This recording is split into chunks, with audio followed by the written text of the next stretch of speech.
പനയ്ക്കൊരു പ്രത്യേകതയുണ്ട്. പന നേരെ വളരുന്ന ഒരു വൃക്ഷമാണ്. ഒത്തിരി വൃക്ഷങ്ങളുടെ ഇടയിലാണ് നമ്മൾ പനയെ നട്ടു വളർത്തിയാലും ആ പന ഏത് വൃക്ഷങ്ങളുടെ ഇടയിൽ നിന്നാൽ പോലും മറ്റു വൃക്ഷങ്ങളെ ഒന്നും നോക്കാതെ വളഞ്ഞു തിരിഞ്ഞൊന്നും വളരാതെ അത് സ്ട്രെയിറ്റ് വളർന്നു വരും. വിശുദ്ധ തിരുവെഴുത്ത് ഒരു നീതിമാനെ പനയോട് ഉപമിച്ചിരിക്കുകയാണ്. സങ്കീർത്തനം 92 ഇപ്രകാരം പറയുന്നു: നീതിമാൻ പന പോലെ തഴയ്ക്കും, ലബാനോനിലെ ദേവദാരു പോലെ വളരും. എന്തുകൊണ്ടാണ് പന പോലെ ഒരു ദൈവ പൈതൽ തഴയ്ക്കുമെന്ന് പറയുന്നത്?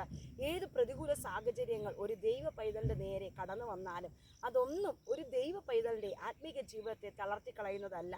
നേരെ വളരുവാൻ, പ്രതികൂല സാഹചര്യങ്ങളുടെ നടുവിൽ ഉറപ്പോടെ നിൽക്കുവാൻ ഒരു ദൈവ പൈതലിനെ ദൈവം സഹായിക്കും. കടലിലേക്ക് നമ്മൾ നോക്കൂ. കടലിലേക്ക് നമ്മൾ ചെന്ന് നിൽക്കുമ്പോൾ ആ കടലിൽ നിന്ന് തിരമാലകൾ ഒന്നിനു പുറകെ ഒന്നായി ആർത്തിരമ്പി വന്നാലും ഒരിക്കലും ആ തിരമാലകൾ അവിടെ നിൽക്കുന്ന ഒരു വ്യക്തിയെ വിഴുങ്ങിക്കളയത്തില്ല. കാരണം വന്നതുപോലെ തിരമാല ശാന്തമായി തിരിച്ച് കടന്നു പോകുവാനിടയാകും. അതാണ് ഒരു ദൈവ പൈതലിൻ്റെ ജീവിതത്തിൽ കടലിൽ നിന്ന് തിരമാലകൾ ആർത്തിരമ്പി വരുന്നത് പോലെ ഒരു പ്രശ്നത്തിൽ നിന്ന് അടുത്തൊരു പ്രശ്നത്തിലേക്ക് പലതരത്തിലുള്ള പ്രതികൂലങ്ങൾ ഒന്നിനു പുറകെ ഒന്നായി ആഞ്ഞു വീശി വന്നാലും നീതിമാൻ കുലുങ്ങാതെ എന്നേക്ക് നിൽക്കുന്ന സിയോൻ പർവ്വതം പോലെ ആകുന്നു എന്ന് വിശുദ്ധ തിരുവെഴുത്ത് നമ്മെ പഠിപ്പിക്കുന്നു.